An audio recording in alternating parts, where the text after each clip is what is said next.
internationally acclaimed On Stage with Winfred Williams. At a new time, Saturdays at 8 p.m. on CVM TV. So much more than entertainment. Yeah, man, this is Grams Morgan. I want you to keep watching CVM TV, be inspired, be informed, right? See it happen right here on CVM TV. Morgan Heritage till the year 3000 and beyond. Grams Morgan say that. See it? Blessings.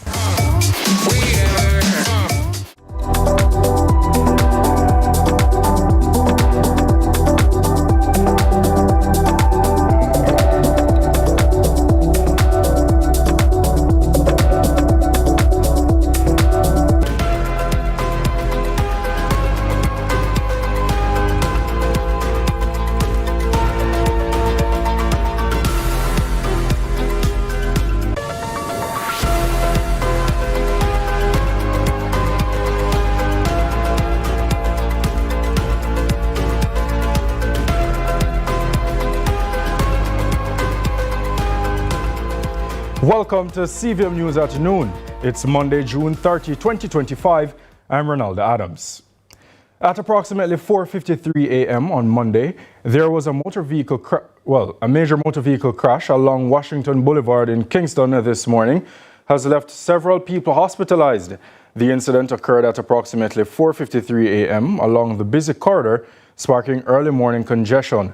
CVM News will have more on this story.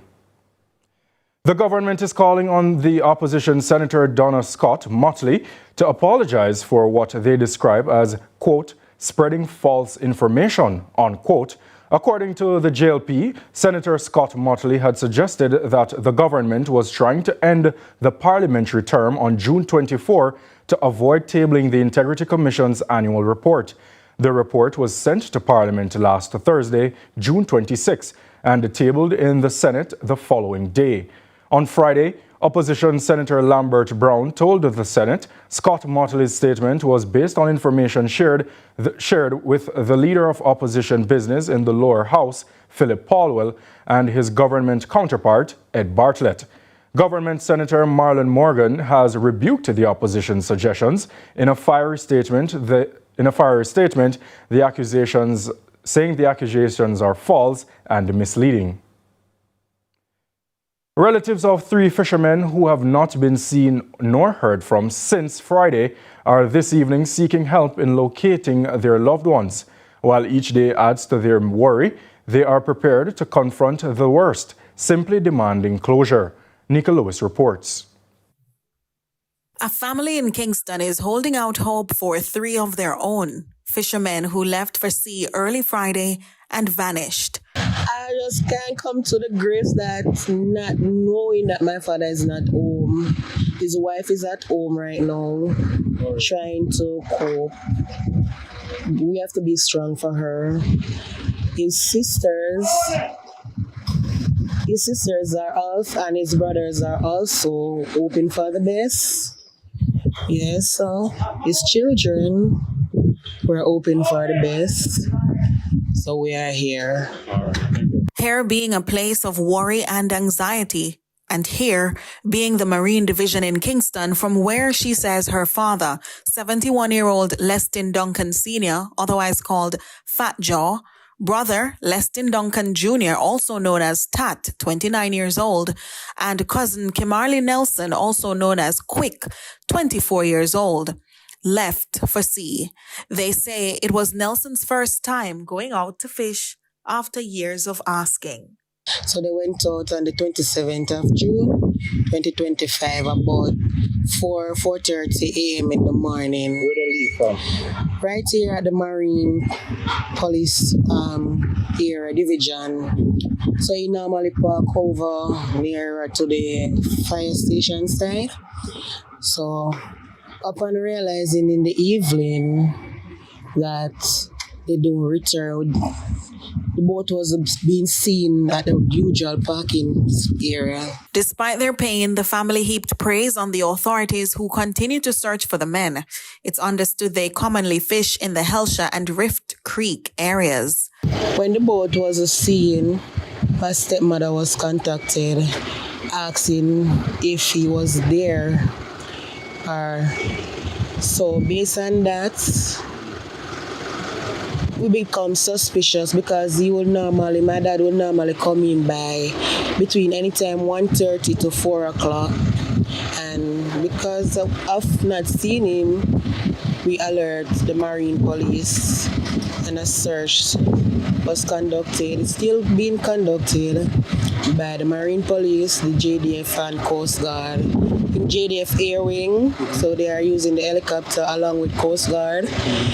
So we're just here hoping, praying that we get some news, something to see if they are either drift to somewhere else from their normal place that they normally fish in. They are hoping someone might see them if they have drifted elsewhere or encountered danger. A Chinese national died during a motor vehicle incident in St. Catherine. The latest tragedy unfolded in the vicinity of the Portmore Toll Road on Sunday morning. Preliminary reports are the vehicle he was driving veered off the roadway and landed into the sea. Relatives and locals watched with anxiety while attempts were made to rescue him. However, all efforts by rescue teams, including the police and drivers to fish him out, failed up to news time. We were unable to ascertain the identity of the driver or the cause of death.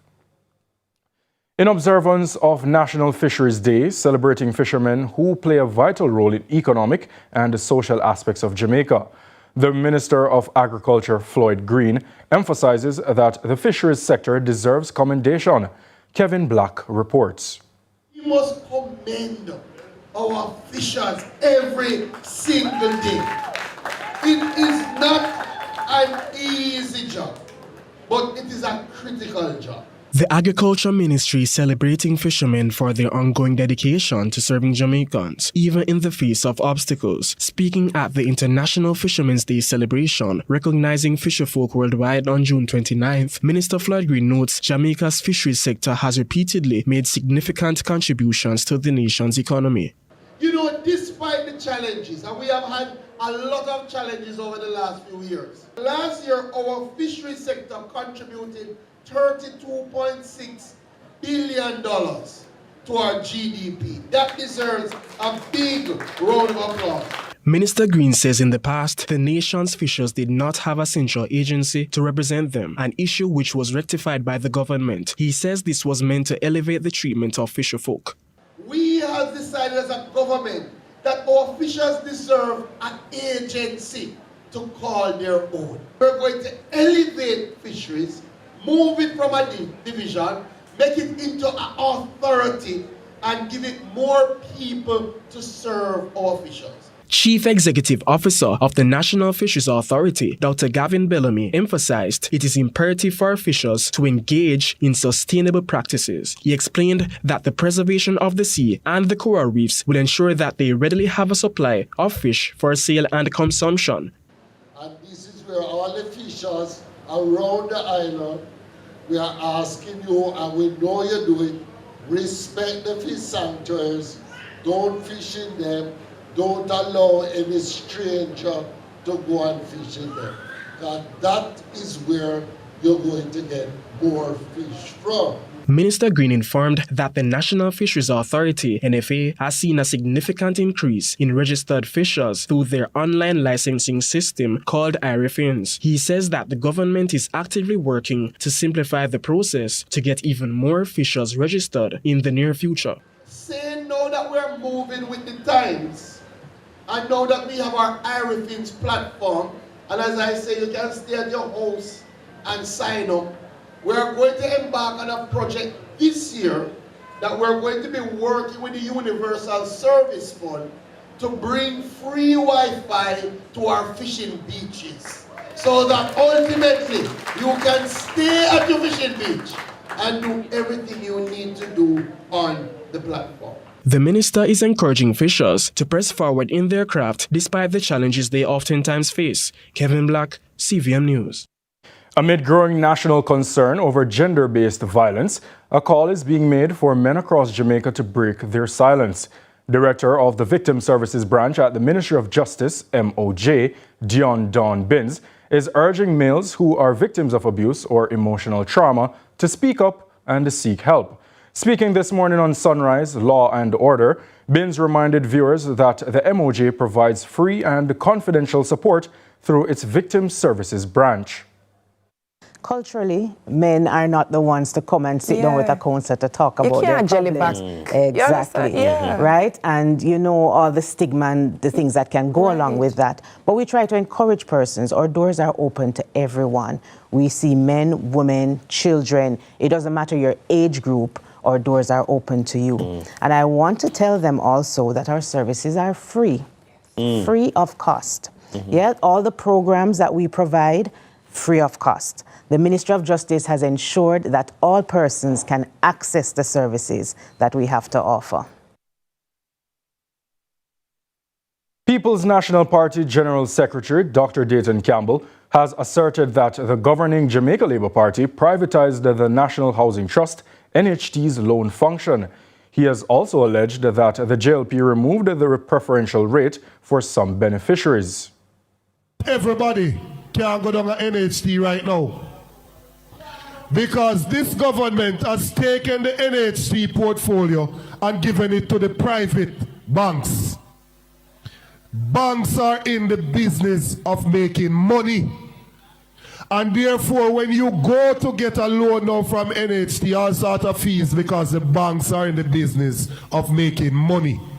They also took away the preferential rate from public sector workers and members of the disabled community.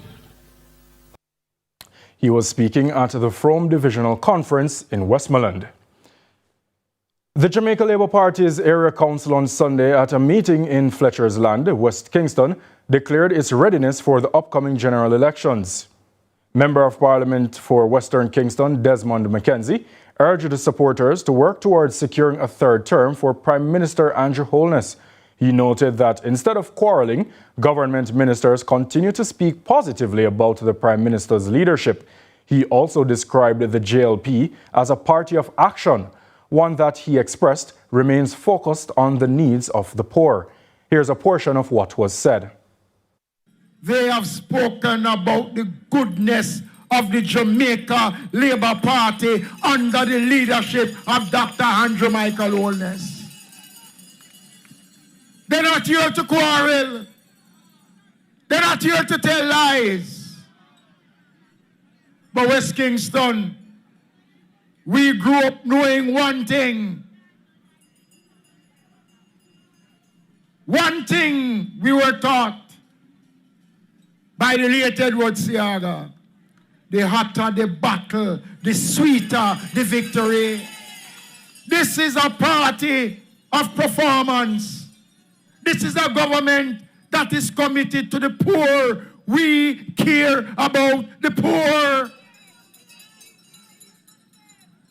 And I hear an argument that they have. They bring up back them tune about we are blood and fire. They're right. Because evening tide warm was the blood and the fire. President of the Jamaica Association of Principals of Secondary Schools, Linvern Wright, is calling out what he describes as an apartheid system in Jamaica. Wright argues the primary exit profile PEP is less about real choices and more about maintaining inequality. With the placement decision now out following the recent publication of PEP results, Linvern Wright, president of the Jamaica Association of Principals of Secondary Schools, warns that the system needs to be improved. He says the Ministry of Education needs to remove the ambiguity around choice, as the 7 schools chosen by each student is not a choice, but a ranking. If you don't get 1 or 2 and you get 3 or 4 or 5, you could argue that the person got the choice. But I think it's a kind of disingenuous technicality that the ministry uses to have people feeling that they're getting their choices. You know that this is something that is not working out when you see a number of people going to different schools to get their children away from those schools. What happens in our education system really is that we have an apartheid education system. The truth is that we have the same teachers in many instances. We have similar resources might not be adequate, but similar resources. But when PEP results come out, people are put in different groups. Highly proficient, developing, and beginning. Wright insists that meaningful change requires honest analysis, adequate funding, and targeted training for teachers. He says the students at the developing and beginning level need intervention, but deems the current funding inadequate. In our present system of funding, for example, we have $2,000 being given to, for example, students who need a social primary if it is that these interventions are needed. That is nowhere adequate. You imagine $2,000 per year for even one child to deal with intervention in terms of diagnostic work, in terms of giving teachers some kind of resources to help these children. Those are not enough, and that amount has been since 2017. Wright calls the bogus system that keeps top-performing students at the top and low-performing students at the bottom without addressing the real issue. But a thoughtful education ministry will use research to deal with this. Good research tells you that if a child has gaps in learning, you put them in institutions and you give them the resources and you give them the quality teaching that is going to help them. We take a break. Sports is next.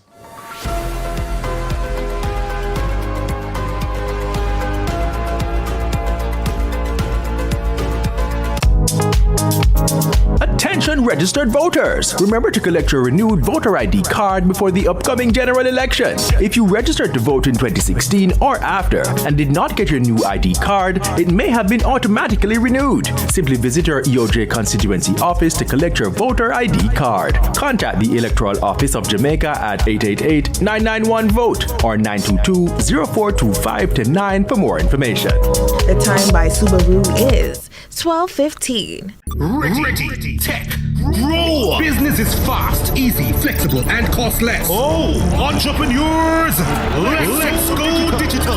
The government of Jamaica and European Union present Digital Jamaica Training Series. Learn how technology grows your business. Choose the right digital tool. Manage your staff, customers, and money digitally. Data security and privacy. Artificial intelligence. We'll be in every parish. Apply online. www.jbdc.net. Log on fast. Digital Jamaica. Powering connectivity for MSMEs. Every day starts with care. Care that's always close. Supermed Family of Pharmacies is where you go for everything you need. From your morning routine to life's biggest moments. Supermed Family of Pharmacies is always by your side. Whether it's prescriptions or household essentials, trust the care that's close to home.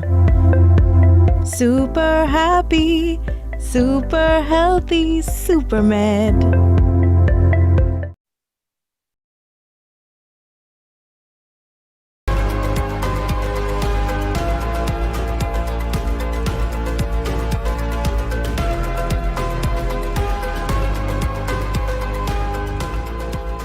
Welcome back. It's now time for sports.